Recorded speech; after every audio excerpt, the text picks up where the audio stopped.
Bonjour ou bonsoir à toutes et à tous. Alors aujourd'hui, je voulais passer en revue, d'accord, un article, un super article qui a été fait par l'AFIS, donc l'Association française pour l'information scientifique.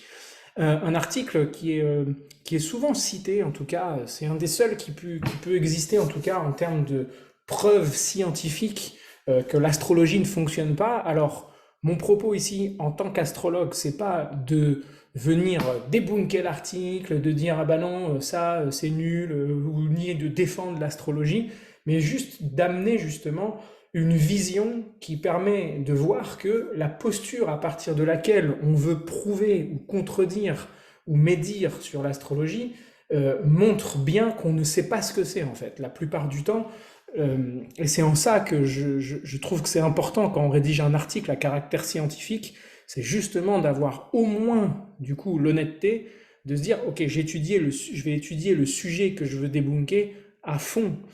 Parce que vous allez voir qu'il y a beaucoup d'incohérences qui sont problématiques, mais c'est un super article qui permet du coup de mettre en avant une vision beaucoup plus profonde de ce qu'est vraiment l'astrologie, en tout cas, de s'en approcher, en tout cas. Donc, je vais le lire en même temps, hein, parce que je vais m'arrêter à chaque fois qu'il y aura besoin. Alors au début, il va y avoir beaucoup besoin, vous allez voir.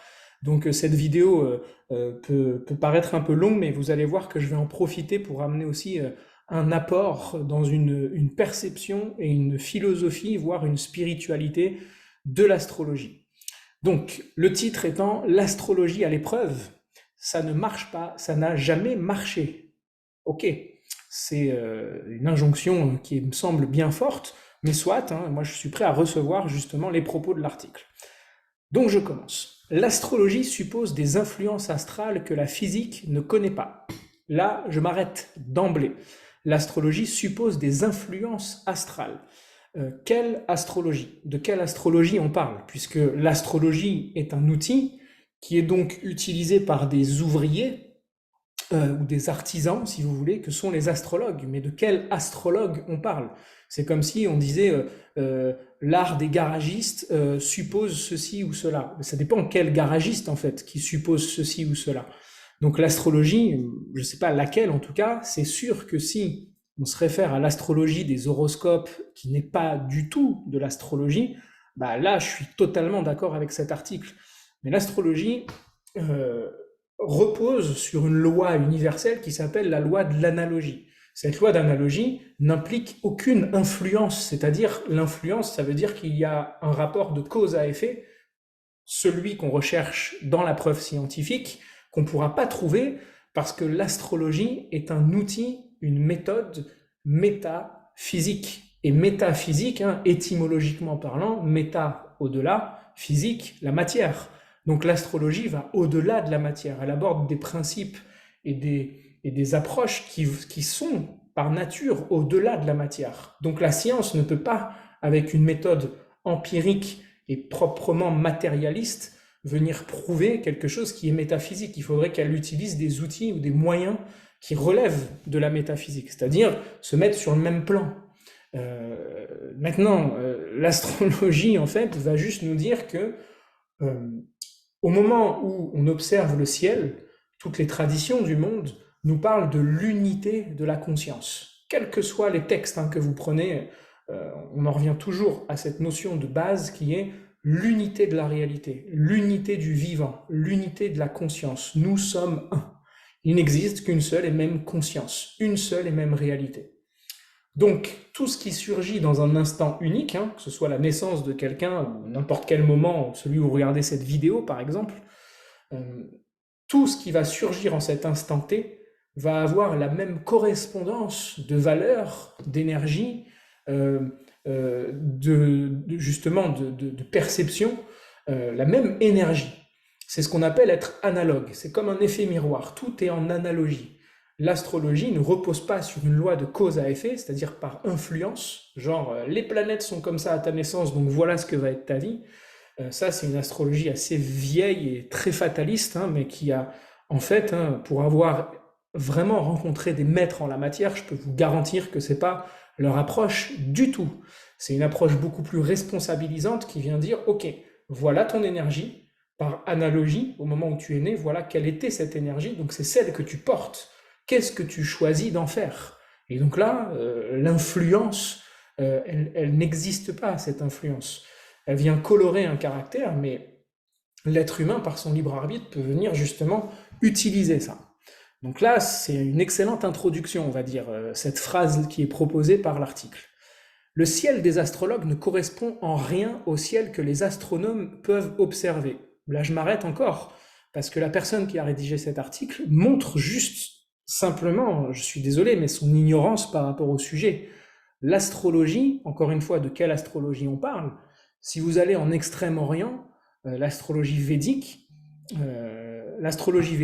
elle repose sur un système dit sidéral. C'est-à-dire que les astrologues, pour le coup, si les astrologues védiques et sidéralistes, sidéra veut dire étoile, observent le ciel le même que celui des astronomes et notent sur leur carte astrologique, c'est-à-dire un thème astral en fait, une carte du ciel, s'ils voient que la Lune elle est dans la constellation du Scorpion, ils notent Lune dans la constellation du Scorpion, dans leur roue du zodiaque. Si Mars est dans la constellation du Capricorne, ils notent Mars dans la constellation du Capricorne. Donc si le ciel de ces astrologues-là, sidéralistes, védiques, mais il y en a aussi en Occident qui utilisent le système sidéral, correspond totalement au ciel des astronomes et celui que vous pouvez observer. Celui que moi j'utilise, qui repose sur l'astrologie dite tropicale, évidemment, ça n'a rien à voir avec le ciel qu'on observe, mais aucun astrologue tropical n'a jamais prétendu utiliser le ciel des astronomes. On utilise les planètes, mais le zodiaque tropical, c'est un zodiaque qui suit le rythme des saisons. Si le soleil, au moment où on est, il est en train d'irradier au moment où on est au printemps dans notre hémisphère, donc le 21 mars, qui est le point vernal, on a appelé ça de l'énergie bélier. C'est de la force de vie qui revient, la lumière jaillit, les bourgeons vont éclore, les animaux vont s'accoupler, donc on a une force de vie qui revient, même nous, on a appelé ça de l'énergie bélier. La grande confusion vient du fait que on est nommé, en tout cas je pense que cette confusion vient de là, qu'on ait nommé les signes du zodiaque, c'est-à-dire ceux qui rythment le fil des saisons, du même nom que les constellations qu'on voit au-dessus de nous. Donc pour ces astrologues-là, dont je fais partie, astrologie tropicale, oui, on n'utilise pas le zodiaque des constellations. Mais par contre, on utilise bien les énergies, enfin, le même ciel que les astronomes. Mais c'est pas le même zodiaque. Donc là, la personne ne sait pas qu'il existe deux zodiaques, et la plupart du temps, peu de monde savent qu'il existe deux zodiaques. Et pourquoi les astres exerceraient-ils leur influence à la naissance, mais pas à la conception ou pendant la gestation? Oui, il est très riche, je suis qu'à 3 phrases là. Eh bien, tout simplement parce qu'on prend en considération que,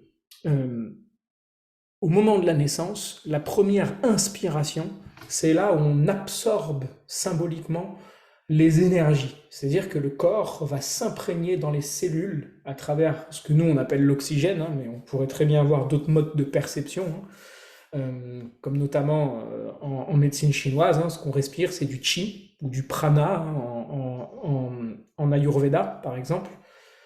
Eh ben, c'est de l'énergie vitale, c'est de l'énergie cosmique. Et ça, c'est pas parce que nous, on n'a pas cette perception que ça n'est pas le cas. C'est juste que dans d'autres cultures, c'est le mode de perception, c'est juste un autre paradigme qui fait que quand on inspire, eh ben, ce qui rentre dans notre structure, qui n'est pas que physique, mais qui est aussi une structure émotionnelle, mentale, et puis avec d'autres sphères beaucoup plus subtiles, nos corps énergétiques, on va dire, qui reçoivent justement toute cette imprégnation vibratoire du moment de notre naissance. Donc, c'est ce moment-là qu'on prend en considération la première inspiration. À quel que soit le moment, même si une naissance prématurée, c'est quand même la première inspiration. Ces questions, pour la plupart, ont été soulevées depuis très longtemps. Toutefois, l'argument le plus fort et d'une certaine manière définitif réside dans le fait que ça ne marche pas. Ok. Après tout, si ça marchait, si les prédictions des astrologues étaient meilleures que celles produites par le simple hasard ou par le bon sens, si les caractères des personnes et leur destinée étaient réellement déterminés par la configuration du ciel de naissance, alors il faudrait bien s'interroger sur le ciel des astronomes, rechercher les forces par lesquelles ces influences astrales s'expriment, en un mot, partir de la réalité observée, aussi surprenante soit-elle. Seulement, voilà, ce n'est pas le cas, ça ne marche pas et ça n'a jamais marché.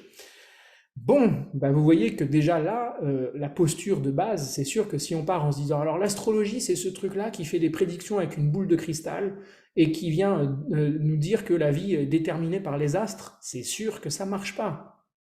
Et, euh, et c'est bien à cause de ce genre de pratique que l'astrologie a été décriée et reclassée au rang de charlatanisme.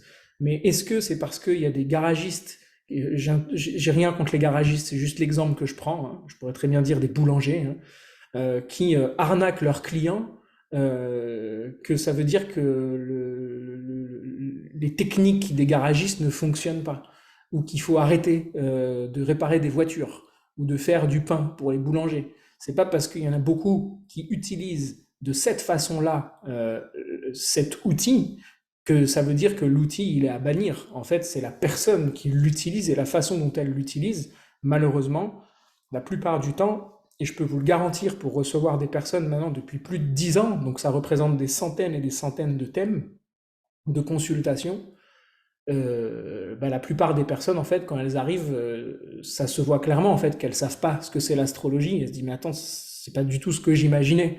Oui, parce que ce qu'on imagine, c'est ce qu'on nous a vendu dans notre culture, c'est-à-dire les horoscopes des magazines, les connotations dans l'inconscient collectif de charlatans, de longues barbes blanches avec un chapeau bleu, hein, vous avez vu, c'est totalement moi. Euh, et tout ce que ça implique en termes de manipulation. Et moi, je suis totalement d'accord avec cet article. Si on parle de cette astrologie, alors oui, ça ne marche pas, c'est clair. Euh, les prédictions des astrologues dont parle l'article là étaient meilleures que celles produites par le simple hasard. De quels astrologues on parle, encore une fois? Moi, en tant qu'astrologue, je ne fais jamais, jamais de prédictions. Mes enseignants, les maîtres que j'ai rencontrés ne font jamais de prédictions. Ils font des prévisions. Ils disent, voilà, il y a telle énergie qui arrive dans votre vie de telle période à telle période. Par contre, qu'est-ce que vous allez choisir d'en faire va déterminer l'expérience que vous allez vivre. Et non pas, alors surtout, ne foutez rien, hein, voilà ce qui va se passer dans votre vie, vous n'avez rien à faire. Euh, on n'est vraiment pas là-dedans, hein, dans l'astrologie. Hein. Donc, je ne sais pas quels sont les astrologues que cet article ou que cette étude scientifique a contacté ou a essayé de mettre à l'épreuve, mais c'est clairement pas les bons, en fait. C'est-à-dire, c'est eux, justement, les garagistes qui font n'importe quoi et qui arnaquent leurs clients, du coup. Parce qu'un véritable astrologue, hein, il a conscience des lois universelles et ce que ça implique que de faire une prédiction à quelqu'un. Faire une prédiction à quelqu'un, ça implique de venir interférer dans son libre arbitre, donc dans son chemin de vie, et aux yeux, on va dire, d'une approche plus spirituelle, c'est quelque chose de grave en fait, hein, de venir mettre une balise euh, déterministe sur le chemin de vie de quelqu'un. Parce que la force de la prédiction, c'est que tant que la personne n'a pas vécu la prédiction, ça va l'obséder, elle va y penser tout le temps. Donc en gros, on lui pourrit la vie en fait, en lui faisant une prédiction. Hein. Parce qu'un thème astrologique, avec toutes les énergies qu'il représente, il y a une infinité de potentiels qui sont possibles. Une infinité. Quelqu'un qui est sur un chemin de conscience et qui se dit, ok, donc qui se pose des questions, qui a vraiment envie d'utiliser son potentiel d'une façon lumineuse, il va forcément aller choisir le potentiel le plus lumineux. Mais quelqu'un qui n'est pas sur un chemin de conscience et qui subit les impulsions de son inconscient comme des schémas comportementaux bien déterminés, c'est pas le thème astrologique qui détermine la personne. Hein. Il n'y a même pas besoin de l'astrologie pour dire qu'on est déterminé la plupart du temps, à 80% des humains, par nos schémas comportementaux hein, et par nos croyances limitantes. L'astrologie vient juste lever le voile là-dessus pour nous dire « Eh oh, toc toc, rappelle-toi que tu peux être plus que ça ». Et que la véritable liberté, c'est justement de reprendre le pouvoir sur ton potentiel. Donc je continue.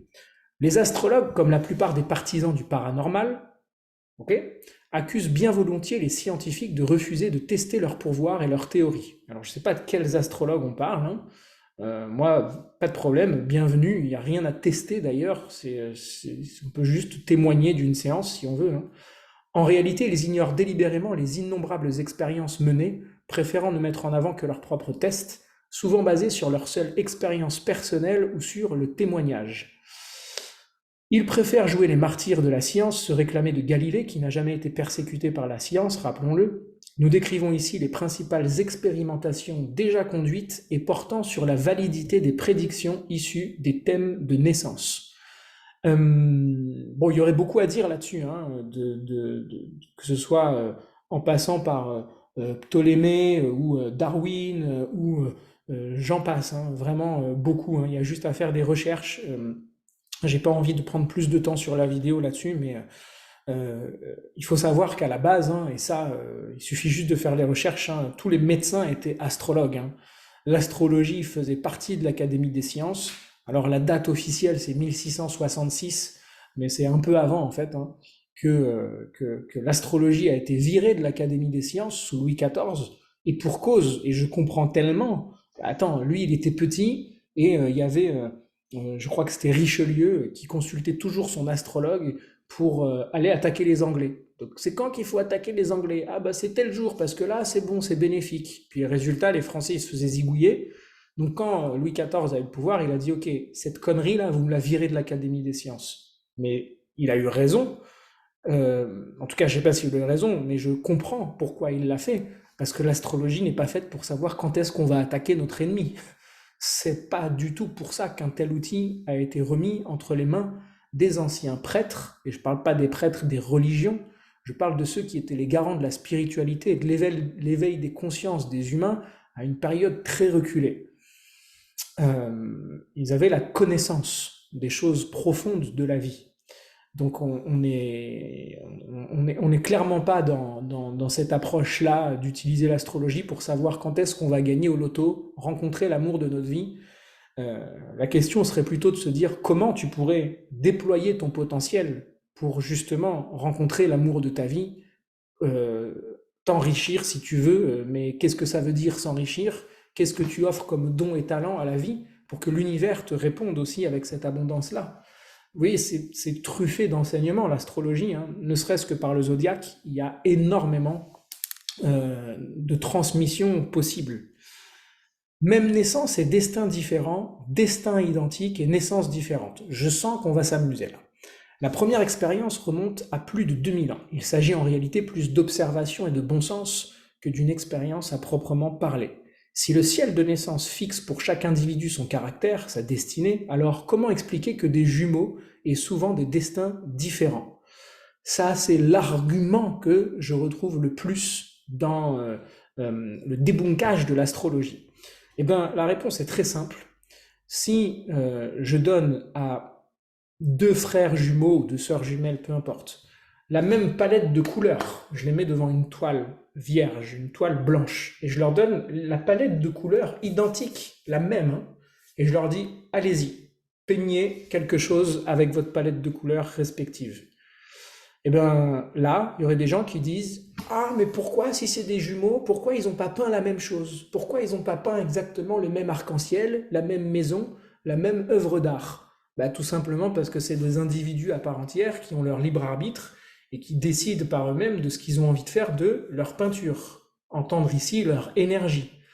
Donc deux personnes qui naissent au même moment et qui ont le même ciel de naissance, et que ça fixe pour chaque individu non pas son caractère et sa destinée, comme je viens de l'expliquer avant, hein, mais ça vient fixer son potentiel d'énergie, son potentiel, ses couleurs avec lesquelles il va peindre ou il peut peindre sa toile de vie. Et ben, pourquoi ils ont des destins différents? Tout simplement parce que l'être humain est un artiste avec son âme et il peint lui-même sa vie à partir de son potentiel. Donc, même deux personnes identiques, c'est-à-dire avec le potentiel identique, vont pas faire la même chose de leur potentiel et donc, par définition, ne vont pas avoir la même destinée. C'est sans doute Carnéade, philosophe de la Nouvelle Académie, né en 219 avant notre ère, qui le premier formalisa cet argument, qui va être ensuite repris et affiné au cours des siècles suivants. Ok. L'autre facette de cette argumentation, c'est le constat que des personnes représentant la palette complète des thèmes de naissance peuvent périr toutes dans un même destin au même moment. Navire qui chavire, catastrophe naturelle, etc. Tous ceux qui périrent à la bataille de Cannes étaient-ils donc nés sous le même astre? S'interroge Cicéron. Euh, Là, on est encore dans l'influence, hein. On est encore en train de parler d'influence. Ces deux personnes-là, imaginons, voilà, je vais vous illustrer ça avec un exemple très concret, on va dire. Pluton, qui est Hadès hein, dans la mythologie grecque, qui est le dieu du monde des enfers. Alors pas les enfers judéo-chrétiens, c'est les enfers, le monde des morts, là où vont les morts quand ils meurent, tous les morts. C'est donc lui qui porte la vibration du monde de la mort. Quand Pluton, par exemple, passe sur le Soleil, ce qu'on appelle dans les transits planétaires, hein, quand Pluton passe sur la position que le Soleil occupait au moment de la naissance d'une personne, là, il y a plein d'astrologues prédictifs qui diraient oh là là, là, elle va mourir cette personne. Et alors, si c'est par exemple dans le signe des poissons, l'eau, hein, je réduis hein, totalement, ah ben elle va mourir dans un voyage en mer. Ça, c'est ultra réducteur. C'est des conneries en fait. C'est une symbolique, c'est-à-dire c'est une énergie, une vibration. Il y a la symbolique de la mort qui passe sur le soleil, la symbolique de l'expression de qui on est, notre vitalité. Donc oui, il y a des chances que ce soit pas très tendre parce que ça peut amener une transformation intense. On est d'accord que la mort, la symbolique, c'est que quand on meurt, on passe d'un état incarné à un état désincarné. C'est-à-dire qu'on ne sera plus jamais comme avant, en fait, hein, pour parler de façon pragmatique. Donc quand Pluton, cet astre porteur de la symbolique de la mort, passe sur le Soleil, par exemple, notre énergie vitale, ou l'expression de qui on est, pour être assez réducteur là-dedans, hein, va amener une transformation d'un état d'être à un autre. C'est possible que la personne meure, tout comme c'est possible qu'elle soit totalement transformée par une expérience hyper profonde, hyper déstabilisante, dans laquelle elle va avoir à lâcher certaines choses du monde de la matière, donc une mort symbolique. Toutes ces personnes-là vont avoir justement cette vibration, cette énergie symbolique qui va venir s'exprimer dans leur vie respective d'une façon différente pour chacun et chacune. Si la personne se réalise pleinement, alors oui, il y a quelque chose qui est transformé et qui l'amène vers un renouveau. Si la personne ne se réalise pas, il peut y avoir par exemple une maladie ou quelque chose qui est déclenché. Mais comme son nom l'indique, s'il y a une maladie, qu'est-ce que le mal est en train de dire? Et en plus, le mal, M-A-L, c'est l'anagramme de l'âme. Donc qu'est-ce que l'âme est en train de dire? Eh oh, réalise-toi. Là, je tire la sonnette d'alarme jusqu'à ton corps physique pour que tu ailles te réaliser. En astrologie, voilà comment on utilise l'énergie en fait. Donc je continue. Et de conclure, en vérité, je m'étonne après cela qu'il existe encore des hommes assez crédules pour ajouter foi à des prophètes que les événements et les faits réfutent chaque jour. Je suis totalement d'accord avec Cicéron. Même moi, en tant qu'astrologue, je suis encore étonné qu'il y ait des personnes qui continuent à aller voir des astrologues prédictifs.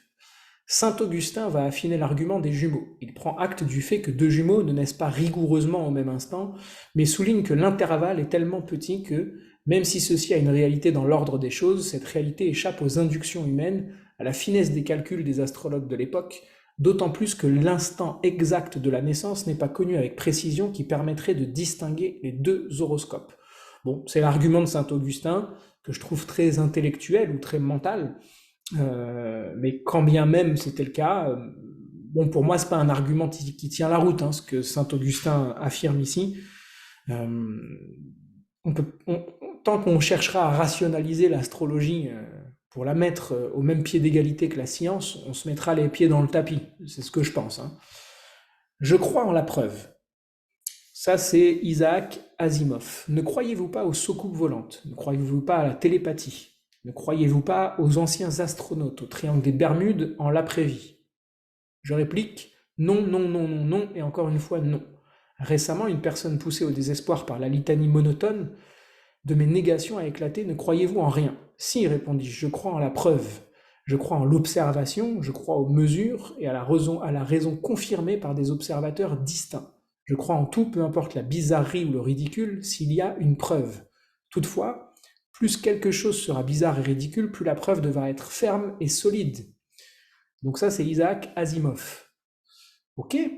soit là, on est juste en train de faire l'éloge et l'apologie de la raison pure, du pragmatisme pur. Euh, Quand vous êtes amoureux, prouvez-moi que vous êtes amoureux. Montrez-le-moi par une mesure concrète et pragmatique. C'est bizarre d'être amoureux, hein. Il y a le corps qui se met à, il y a le cœur qui se met à palpiter, les yeux qui se mettent à pétiller, on devient un peu niais. Montrez-moi la preuve de votre amour. Montrez-moi, sortez-moi cet amour et montrez-le-moi dans votre main que je puisse le mesurer de façon tangible avec des calculs mathématiques. Pourtant, c'est bizarre, hein, l'amour, hein. Donc vous voyez bien qu'il y a des choses qui relèvent du métaphysique, c'est-à-dire qui ne sont pas dans la matière, et qui pourtant existent bel et bien. La science veut défendre un point de vue objectif, sachant que je ne crois pas en l'objectivité, hein, personnellement, là où l'astrologie n'a jamais prétendu être objective. Un thème astrologique représente, par nature et par essence, le point de vue subjectif d'une personne, qui va en plus vivre cette subjectivité avec son propre chemin et son propre libre arbitre. Donc on est dans deux camps qui sont totalement différents. Et il faudrait juste comprendre que l'un n'agit pas sur les mêmes sphères de perception que l'autre. L'astrologie ne vit pas dans le même paradigme que la science. Est-ce que ça les oppose? Pas du tout. Je pense que ça pourrait, au contraire, amener une complémentarité fantastique. La controverse autour des jumeaux, ou de personnes nées au même instant, ce qu'on appelle des jumeaux astrologiques, va refaire surface avec la possibilité de réaliser des analyses statistiques précises. En France, Suzel Fuseau-Brèche, biologiste passionné d'astrologie, publie la preuve par deux avec une étude portant sur 251 couples de jumeaux. Malheureusement, biais méthodologique, erreur, données fausses invalident complètement les résultats. Bien plus sérieuse, par contre, est l'étude menée par Peter Hartmann du département de la psychologie de l'université de Aarhus au Danemark, qui s'est intéressé à l'influence de la date de naissance sur la personnalité et l'intelligence. L'analyse a réutilisé des données provenant de grandes populations, un échantillon de 4000 personnes et autres de 11 000, pour lesquelles étaient disponibles à la fois les dates de naissance et les résultats des différents tests psychologiques et cognitifs. La conclusion est sans appel. Nous concluons que cette étude de grande échelle ne fournit aucun fait permettant de soutenir l'existence de relations entre la date de naissance et les différences dans la personnalité et l'intelligence générale. Ok, c'est toujours le même point, hein, toujours. Hein. J'en reviens systématiquement à la même approche, qui est qu'une personne, quelle qu'elle soit, si elle a un potentiel, imaginons d'athlète de haut niveau, parce qu'on voit que, imaginons qu'il y a un Mars dominant, la planète Mars dominante dans un signe et dans la carte. Hein. Cette personne va avoir un potentiel énorme. Mars, on sait que dans la mythologie, c'est le dieu du combat, de l'audace, parfois de la guerre, mais aussi de la colère, du courroux, de la tension, du meurtre, du conflit. Dans quelle mesure va vivre la personne son potentiel? Une énergie doit être exprimée. Elle a besoin d'être exprimée, cette énergie. Donc, si la personne se réalise et qu'elle met son énergie martiale, Mars, au service de son potentiel, qu'elle fait, je ne sais pas, du sport, qu'elle s'engage dans une discipline et qu'elle exploite son potentiel à fond, elle va avoir justement cette dynamique d'entrepreneuriat, de conquête dans la sphère et le cadre de la compétition. Mais si cette personne-là n'a pas trouvé chaussure à son pied ou n'utilise pas son potentiel, n'a pas sublimé ça avec son libre arbitre, il se peut qu'elle soit hyper en colère et qu'elle devienne une grande meurtrière, par exemple. Mais c'est pas le ciel de naissance qui décide de ça. Comprenez bien que si je vous donne un couteau à la naissance, un magnifique couteau, hein, c'est le meilleur couteau de l'univers, hein, et que je vous dis, voilà le couteau que vous avez à votre disposition. La posture de l'astrologue consciencieux, en tout cas, va être, voilà avec quoi vous arrivez à la naissance. Un couteau qui est le plus puissant de l'univers. C'est votre responsabilité de décider ce que vous allez en faire. La personne, il n'y a rien qui dit si elle va tuer des gens avec ce couteau ou fabriquer des plus belles œuvres d'art qui puissent exister ou ouvrir un restaurant et cuisiner des plats magnifiques avec ce couteau. Vous voyez, les champs d'application sont énormes. il y a deux thèmes astrologiques qui sont assez connus en astrologie pour ça, parce qu'ils sont très proches. C'est le thème d'Hitler et de Charlie Chaplin. Bon, c'est pas des jumeaux, hein, mais vous prenez les deux thèmes. Moi, à l'époque, je m'étais amusé à me dire, allez, imagine lequel est le pire. Et le pire, ce sera forcément Hitler. Et donc, j'ai trouvé le pire. Je me disais, ok, là, cette énergie-là, là, juste pour ce point-là, là, c'est la pire. Et bien, il se trouve que c'était Charlie Chaplin. Est-ce que ça veut dire que l'astrologie fonctionne pas? Non, au contraire, ça veut dire que par le potentiel conscient d'une personne, c'est-à-dire Charlie Chaplin, qui avait une énergie qui, je trouve, en tant qu'astrologue, était pire que celle d'Hitler, pire, en tout cas, la moins facile à gérer, on va dire, à canaliser, eh ben, il a réussi à sublimer ça au service d'un idéal, l'éveil des consciences. Le point commun, c'est que les deux ont été dictateurs. Le premier dictateur sanguinolent, hein, véritablement, dans le concret, Hitler, et l'autre a aussi été dictateur, mais d'une façon fictive, avec son film Le Dictateur. Et ce film, il l'a utilisé en étant dictateur, en utilisant son potentiel en fait, mais pour éveiller les consciences.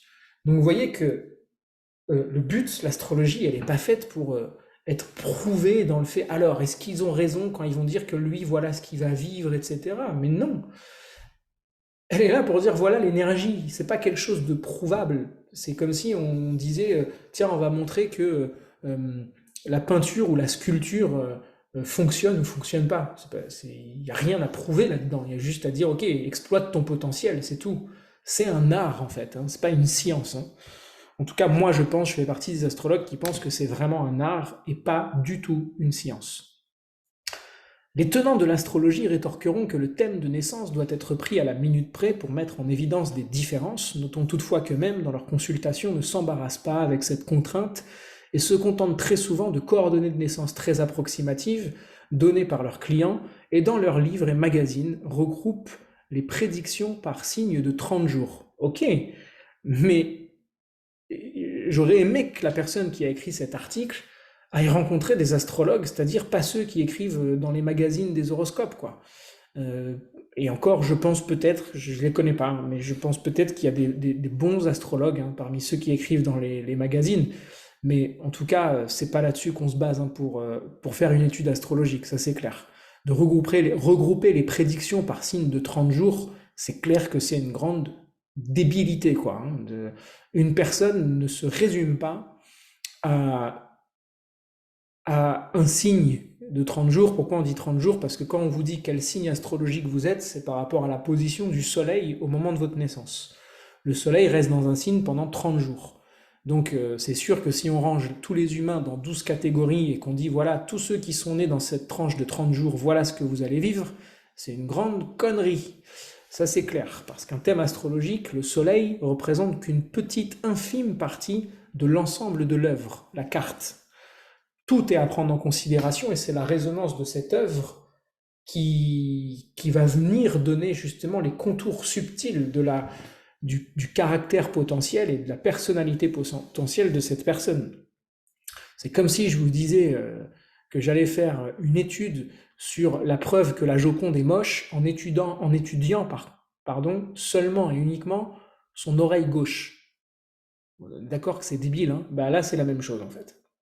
Les psychologues Geoffrey Dean et Ivan Kelly ont donc mené une étude très précise portant sur 2101 personnes nées à Londres entre le 3 et le 9 mars 1958, et pour lesquelles ils ont pu recueillir de nombreuses données.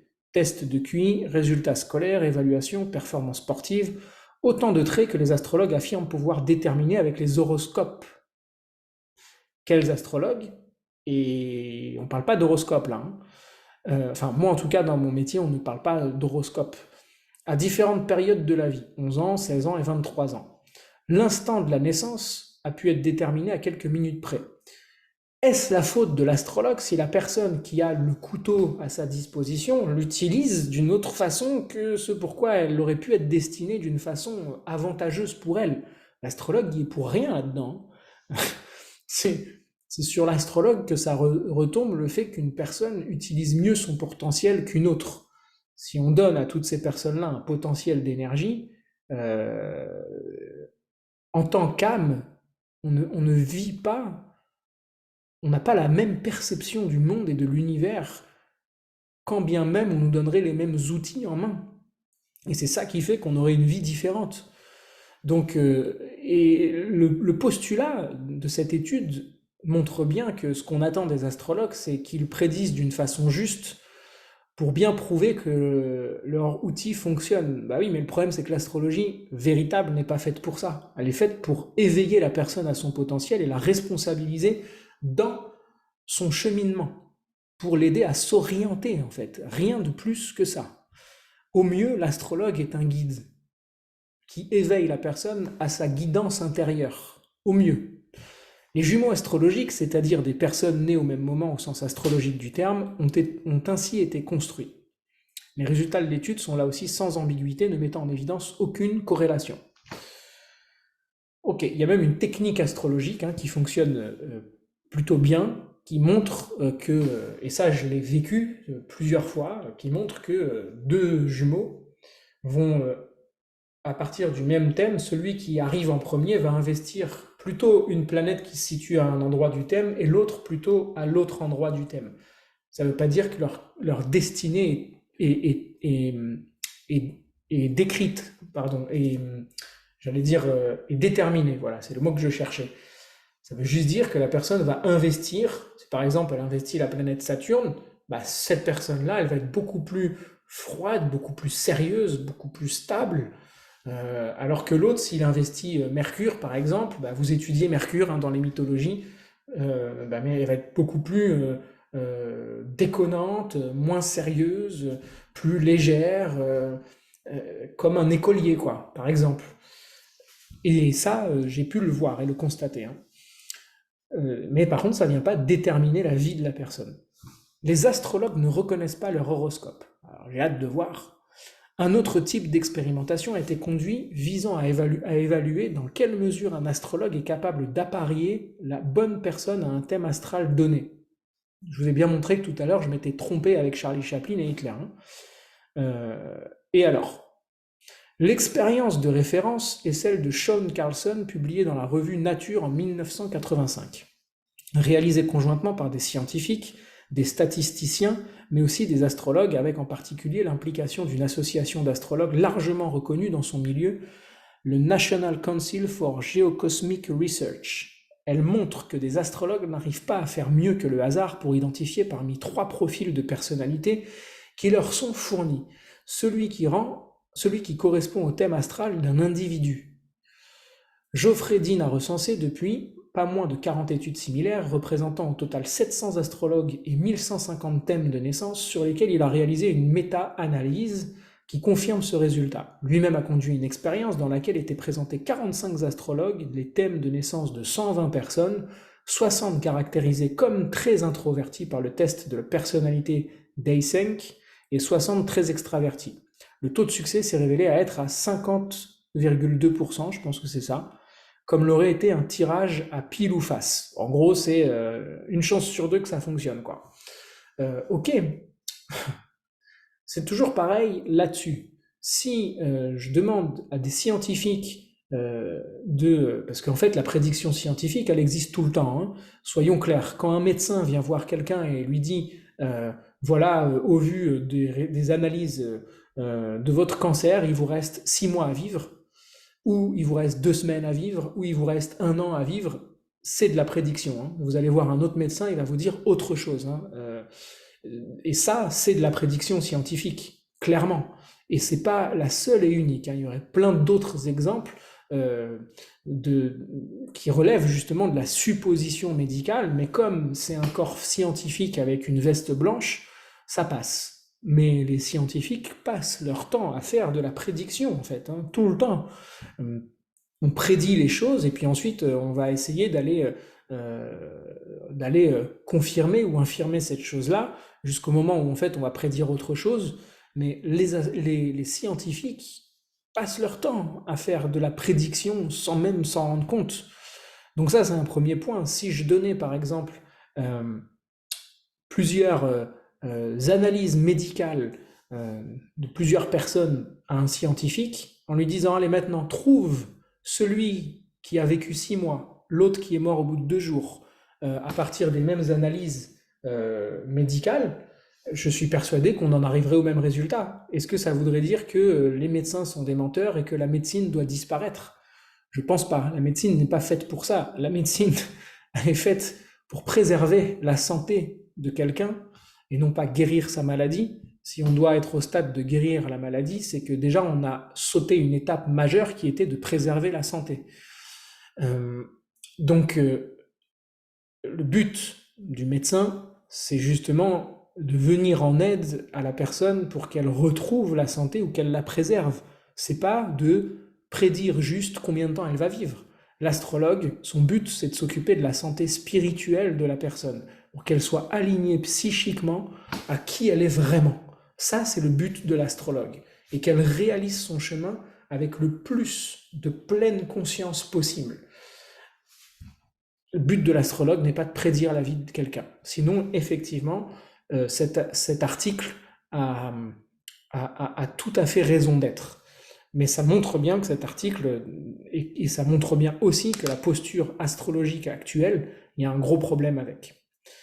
Euh, Plus grave, je saute un peu le mini-article de Geoffrey Dean, je vous laisserai le lire, hein. Je vous mettrai le lien de l'article sous la vidéo.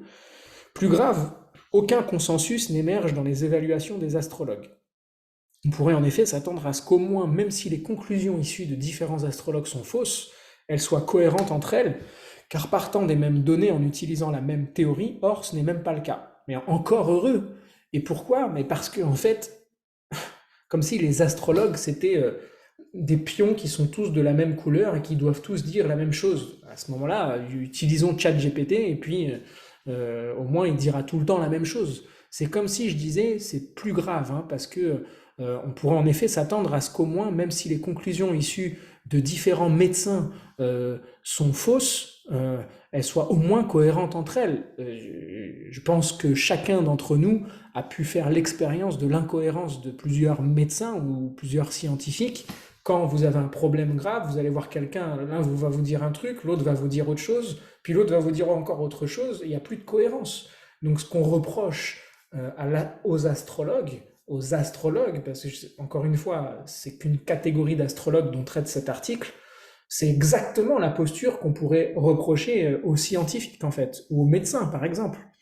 Et ça, c'est pour l'avoir vécu. Et je pense que toute personne ayant eu une expérience avec le corps médical pour une problématique plus ou moins grave pourra témoigner du fait que, quel que soit le médecin que vous allez voir, bah, ils vont pas forcément avoir une cohérence, parce que chacun a son avis, chacun a son approche, chacun a sa méthode, chacun a sa sensibilité, et puis, osons le dire, chacun a aussi son intuition, ou osons le dire aussi, chacun a son intérêt. Euh, donc, la cohérence, bah, c'est juste qu'en fait, on traite de l'humain là, hein. Donc forcément, on trouve bien aussi, chacun trouve midi à sa porte en fait, hein. Voici par exemple les résultats d'une expérience rendue publique en 96 aux Pays-Bas. Les astrologues qui ont accepté de participer ont reçu chacun les données de naissance de cette personne, ainsi que les réponses de ces mêmes personnes à un questionnaire de personnalité élaboré à partir des questions posées directement par les astrologues participants, c'est-à-dire pas que les astrologues ont obtenu toutes les informations qu'ils jugeaient pertinentes. Le premier résultat confirmant ce qui était déjà connu est que les astrologues n'ont pas pu apparier les thèmes aux bonnes descriptions mieux que ne l'aurait fait le hasard. Mais plus intéressant, le test ne montre aucune cohérence dans les réponses, aucun thème n'apparaît plus difficile à apparier. Tous les astrologues ont reçu les mêmes informations, mais aucune similarité n'émerge dans les réponses. Faisons la même chose avec, je ne sais pas combien il y avait de thèmes, ils ont dit, donc j'ai perdu le nombre de thèmes qu'ils ont étudiés. Voilà, le thème de naissance de 7 personnes. Ben, prenons les cas cliniques de 7 personnes, donnons-les à une multitude de scientifiques et demandons-leur leurs conclusions. Vous allez voir qu'il va y avoir des incohérences aussi. C'est la même chose. C'est, tout va dépendre de l'approche, comment l'astrologue utilise son outil. Si il cherche à faire de la description de la personnalité, c'est bien pour ça que le but et l'intérêt d'avoir une personne en face dans un cabinet de consultation, c'est de voir aussi son énergie. Je vous donne un exemple. Une fois, j'ai reçu en séance un monsieur, et moi, dans ma carte astrologique, avant de le recevoir, je vois que il a le soleil dans le signe du lion, hein, donc on dit qu'il est lion, avec un ascendant balance et une lune en balance. Bon, le lion, vous savez, c'est le roi lion, c'est le soleil, ça brille, c'est radieux, c'est très créatif. Tout ce qu'on peut mettre dans la symbolique du lion, c'est le roi. Donc il y a une prestance, il y a un charisme. Et puis, ascendant balance, lune en balance, la balance, vous voyez, c'est l'équilibre, c'est l'harmonie, ça flotte. Donc c'est la force tranquille en fait. Donc moi je m'imprègne de ça, et puis je me dis, ok, bon bah voilà, quelle énergie je devrais avoir à faire si je sublime cette carte. C'est la force tranquille d'un homme de 53 ans qui a un charisme incroyable. Moi je fais exprès d'aller dans l'extrapolation de ce que peut offrir cette graine magnifique qu'on a, hein, cette œuvre d'art. Est-ce que ça veut dire que j'ai mal fait mon travail quand j'arrive et que je vois qu'il est à l'inverse de ça? Pas du tout. Ce que c'est en train de me montrer, c'est qu'il y a un gros problème. C'est que si cet homme qui a cette énergie-là et qui à 53 ans se retrouve recroquevillé comme ça sur lui-même et qui ose après à peine me regarder pour me dire bonjour, j'ai pas besoin d'être devin pour savoir qu'il y a un gros problème et qu'il s'est passé une expérience forcément traumatisante, qui l'a bloqué, qui l'a restreint. Euh, et effectivement, ce monsieur avait vécu un épisode violent qui fait qu'à 53 ans, il habitait avec sa mère. Le père était parti, donc ça montrait aussi des problématiques psychologiques, si on ne peut pas utiliser ces termes en tout cas, avec par exemple un Oedipe qui n'était pas réglé, etc. Et qui faisait qu'il était avec une mère mortifère, une maman qui ne le laissait pas partir. Et donc forcément son potentiel se renferme à 53 ans, et plutôt que de vivre celui qui va vivre dans son royaume et qui va exprimer sa créativité et avoir une force tranquille, bah, il se retrouvait à la plonge d'un restaurant à se faire humilier par le directeur du restaurant tous les jours. Donc, est-ce que c'est la faute de l'astrologue? Non, justement, la personnalité qui s'exprime en face de nous, qui est en tel décalage avec la carte de naissance, si les coordonnées sont bonnes, hein, encore une fois, montre bien qu'il y a une problématique. Et c'est justement la révélation de ce décalage qui permet d'aller traiter la cause, une cause spirituelle, c'est-à-dire une cause psychique, si vous voulez. Psy veut juste dire âme, hein. Donc l'étymologie du mot psy, c'est âme. Donc n'ayons pas peur des mots spiritualité et âme, hein. C'est juste la métaphysique, c'est ce qui n'est pas visible dans la matière. Euh, donc je continue, je pense qu'on en arrive à la conclusion. Pour les clients, tous les horoscopes se valent. Différents types de tests ont été réalisés pour évaluer dans quelle mesure une personne se reconnaît dans son thème astrologique. Le résultat est très troublant. Tous les thèmes marchent peu ou prou, le sien comme celui d'un autre. L'étude de Carlson, déjà citée, voire encadrée, l'a mis en évidence. Mieux, ou pire, encore, Geoffrey Dean a montré qu'en inversant certaines parties des thèmes, en substituant certaines phrases par d'autres disant exactement le contraire, la presque totalité des sujets de son expérience, 22 personnes, se reconnaissaient dans le thème ainsi créé. Les explications sont multiples, l'effet Barnum est l'une d'elles, voir l'article dans ce dossier, qui montre que tout lecteur arrive à reconnaître dans ses propos généraux des descriptions qui lui semblent spécifiques à lui-même. Soit, l'astrologie, la carte astrologique, le système zodiacal, est un point de repère, c'est-à-dire un point de repère de la conscience.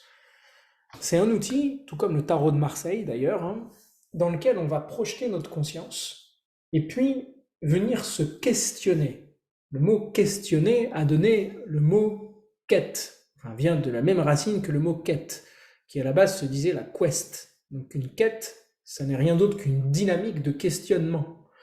Donc quand je suis devant une carte astrologique et que je lis quelque chose, par projection de la conscience, évidemment que, effet Barnum ou pas, je pourrais reconnaître des choses et puis confirmer ce truc-là. Et alors, en fait, vous savez, parfois, par loi d'analogie, si une personne vient me voir et qu'elle n'a aucune de ses coordonnées de naissance et qu'elle a besoin de faire une séance d'astrologie, eh bien, je vais faire ce qu'on appelle une astrologie horaire. Je vais partir du principe que si cette personne-là vient me voir ce jour-là, là, donc au moment où je fais par exemple cette vidéo, le 25 février à 18h30, 25 février 2024 à 18h30, eh bien, je me dis que c'est pas un hasard. Si elle vient à ce moment-là, bah, je vais prendre les coordonnées de ce moment-là, c'est-à-dire en fait d'observer le ciel de ce moment-là, et je vais construire la carte du moment où elle vient me voir. Et la loi d'analogie va dire que comme il n'y a rien qui surgit par hasard, ce que je vais lui donner au moment où elle vient questionner, où elle est en quête d'elle-même, eh ben, va donc donner des réponses. Alors, si elle se reconnaît dedans et qu'elle confirme tout ce que je lui dis, est-ce que c'est parce qu'il y a l'effet Barnum ou est-ce que c'est parce que il y a une véracité dans la posture astrologique qu'on prend à ce moment-là? Peu importe en fait. La finalité, c'est qu'elle soit réalignée et qu'elle reparte avec la joie au cœur de se dire je vais me réaliser, je veux réaliser mon potentiel et je vais changer les choses dans ma vie pour prendre mon potentiel en main. Si c'est ça, c'est gagné.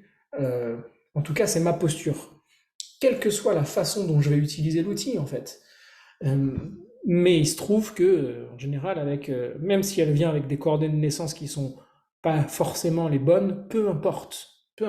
C'est un outil métaphysique. Donc à partir de là, ça veut dire que la projection de conscience qu'on peut faire dans un outil symbolique, elle est quasiment illimitée. En conclusion, la controverse est sans fin. Sur un plan scientifique, la validité de l'astrologie a été largement mise à l'épreuve et définitivement rejetée. Forcément. Pour autant, toutes les nombreuses expériences déjà réalisées, tout comme celles à venir, ne suffiront pas à convaincre les astrologues ou ceux qui croient en leurs prédictions.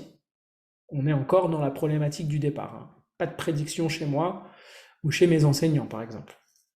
Convaincre les astrologues, les convaincre de quoi? Qu'il faut arrêter de pratiquer, qu'il faut arrêter de recevoir des personnes. Moi, je pense que oui, il faudrait arrêter que des astrologues reçoivent des personnes pour leur faire des prédictions et qu'elles les limitent dans leur potentiel, qu'elles interfèrent dans leur chemin de vie, qu'elles les manipulent à terme voilà, on va dire, d'énoncés réducteurs de leur chemin de vie. Mais de les responsabiliser plutôt. Ça serait intéressant, beaucoup. De les responsabiliser dans leur cheminement. Là où les scientifiques s'intéressent aux faits, les astrologues évaluent la satisfaction de leurs clients et pour les plus cyniques, leur chiffre d'affaires et la fréquentation de leur cabinet. Waouh, j'avais pas lu l'article, je le lis en même temps que vous. C'est pour ça que je vois, euh, j'hallucine un peu de cette phrase parce que je vous garantis, pour avoir vécu en fait une très grave blessure, euh, j'ai eu affaire à 4 ou 5 chirurgiens dont chacun se prétendait être le ponte de la place parisienne et nationale qu'il fallait absolument aller voir, là où en fait, euh, avec cynisme, en fait, ce qui les intéressait, c'était justement leur chiffre d'affaires et la fréquentation de leur cabinet pour leur renommée. Donc vous voyez que la problématique n'est pas les astrologues, c'est juste la soif de pouvoir humain, où que ce soit, en allant du garagiste au médecin, au chirurgien, à l'astrologue, malheureusement, c'est juste une posture humaine. Euh, donc, l'astrologue évalue la satisfaction de son client. Personnellement, la satisfaction du client que je reçois, de la personne que je reçois, du consultant, je préfère dire, euh, pour moi, c'est si cette personne repart avec une lumière dans les yeux, avec une reconnexion à ses rêves, avec qui elle est vraiment, avec son potentiel, avec ce qu'elle est venue faire vraiment dans cette vie. Et il n'y a que elle qui peut le dire. L'astrologue, il vient juste l'aider à lever le voile, en fait. Et tout astrologue qui prétendrait à sa place lui dire pourquoi elle est venue et ce qu'elle doit faire de sa vie est une injonction dangereuse pour la psychologie de la personne en face. Et malheureusement, on se retrouve aussi avec beaucoup de scientifiques qui font ça. De venir condamner une personne avant l'heure, de venir lui dire ah ben non, c'est pas grave, on va juste vous découper ici et ici, et puis on recoudra après, il n'y a rien qui changera. Oui, bien sûr. Donc vous voyez, il y a de la prédiction aussi là-dedans.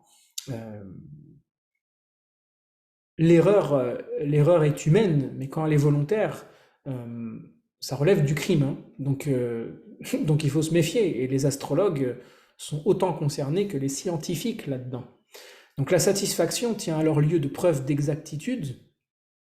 Pour ceux qui cherchent à tout prix une caution scientifique aux allégations astrologiques, il n'est d'autre solution que de nier les résultats acquis ou simplement les ignorer, ce que la plupart font totalement, puisque j'ai pas besoin de preuves pour pratiquer un art qui est l'art de l'âme. Et je mettrai au défi n'importe quel scientifique de l'AFIS ou de n'importe quel milieu de prouver que l'astrologie n'a pas été la mère de toutes les sciences et que l'astronomie n'était pas juste ce qui découlait de l'astrologie. L'astronomie n'avait de raison d'être que parce que l'astrologie existait. Ou de produire des études nouvelles, souvent sans support méthodologique. Oui, ça pourrait être très intéressant de produire des études nouvelles à partir d'une perception de l'astrologie qui n'est pas celle de l'astrologie des charlatans. On se retrouverait avec un gros problème qui est qu'on ne pourrait pas prouver ça. On ne pourrait pas mener une étude sur quelque chose, encore une fois, qui relève de la métaphysique. Les encadrés de la fin, je vous laisserai les lire, d'accord. Il y a de très belles sources, hein, tout est sourcé dans l'article hein, à la fin, donc je vous laisserai aller visiter ça. Je vous mettrai le lien sous l'article. N'hésitez pas à faire vos commentaires sous cette vidéo qui a été un peu longue, mais vous voyez que c'était assez riche grâce à cet article. Mon intention étant simplement de montrer qu'il y a une véritable méconnaissance de ce sur quoi on jette la pierre. Il y a une véritable méconnaissance de ce qu'est l'astrologie à la base, de ce pourquoi elle a été faite à la base, de ce pourquoi elle a été léguée à l'humanité à la base, et que je suis totalement en accord avec cet article s'il s'agit de dénoncer une astrologie réductrice et déterministe et fataliste et prédictive. Voilà. Je vous laisse mettre vos commentaires, hein, ce que vous en avez pensé, l'expérience que vous avez de l'astrologie aussi, si vous voulez témoigner, hein, n'hésitez pas. Ça pourra faire avancer justement les consciences ou l'éveil des consciences à ce que peut être justement un outil magnifique, plein de sagesse. Et l'outil, lui, il y est pour rien en fait. C'est plutôt l'ouvrier qui l'utilise qui fait toute la différence. Voilà. Je vous souhaite une très belle journée, soirée, quel que soit le moment auquel vous visionnez cette vidéo. Et je vous dis à très bientôt pour la suite. Au revoir.